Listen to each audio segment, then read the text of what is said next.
पहलगाम की शांति टूट गई थी। 26 अप्रैल 2025, एक दिन जो किसी और दिन की तरह शुरू हुआ, जल्द ही खून खराबे में बदल गया। आतंकवादियों ने, जिनके दिल जहर से भरे थे, मासूम लोगों पर हिंसा का तूफान ला दिया। उन्होंने घाटी के दिल पर वार किया, इसकी खूबसूरती को एक भयानक मंजर में बदल दिया। जब धूल बैठ गई तो 26 मासूम जानें चली गईं, आतंक की आग में बुरी तरह से जल गईं। देश शोक में डूब गया, गुस्से के साथ दुहक मिला, भावनाओं का एक जबरदस्त कॉकटेल जो बाहर निकलने की धमकी दे रहा था। लोग न्याय के लिए चिल्ला रहे थे, उनकी आवाजें पूरे देश में गूंज रही थी।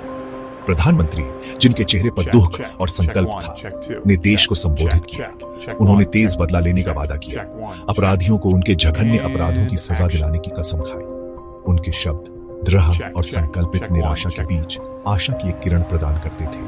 पहलगाम में हमला सिर्फ एक त्रासदी नहीं थी, यह हमारी सीमाओं पर मंडरा रहे लगातार खतरे की एक कड़ी याद दिलाती थी। यह एक चुनौती थी, भारत की संप्रभुता पर सीधा हमला। इसने प्रतिक्रिया की मांग की, न केवल शब्दों में बल्कि उन कार्यों में जो समय के गलियारों से गूंजेंगे। संयम का समय खत्म हो गया था, कार्रवाई का समय आ गया था। जिम्मेदारी भारतीय सशस्त्र बलों के कंधों पर आ गई। उन्हें न्याय देने का काम सौंपा गया था, बहाए गए मासूम खून का बदला लेने का। देश ने अपनी सांस रोक रखी थी, उस दिन का बेसब्री से इंतजार कर रहा था जब दुश्मन को अपने अपराधों का जवाब देना होगा। यह एक भारी बोझ था, लेकिन जिसे उन्होंने अटूट दृढ़ संकल्प के साथ उठाया। पहलगाम नरसंहार के बाद सत्ता के गलियारों में हलचल मच गई। देश के शीर्ष सैन्य अधिकारियों के युद्ध कक्ष में घुसते ही माहौल में तात्कालिकता की भावना व्याप्त हो गई। उद्देश्य स्पष्ट था, वापस हमला करना और कड़ा प्रहार करना।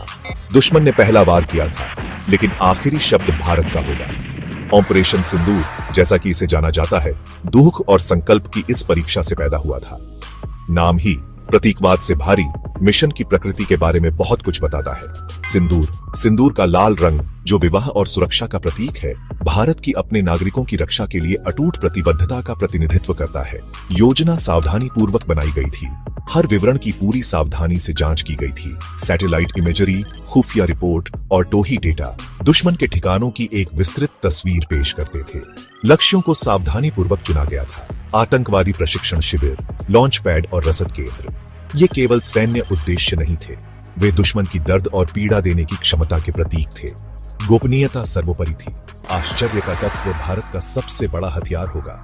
हर हरकत, हर संचार गोपनीयता के घूंघट में डूबा हुआ था। दुनिया देखती रही, भारत के अगले कदम पर अटकलें लगाती रही। उस तूफान से अनजान जो आने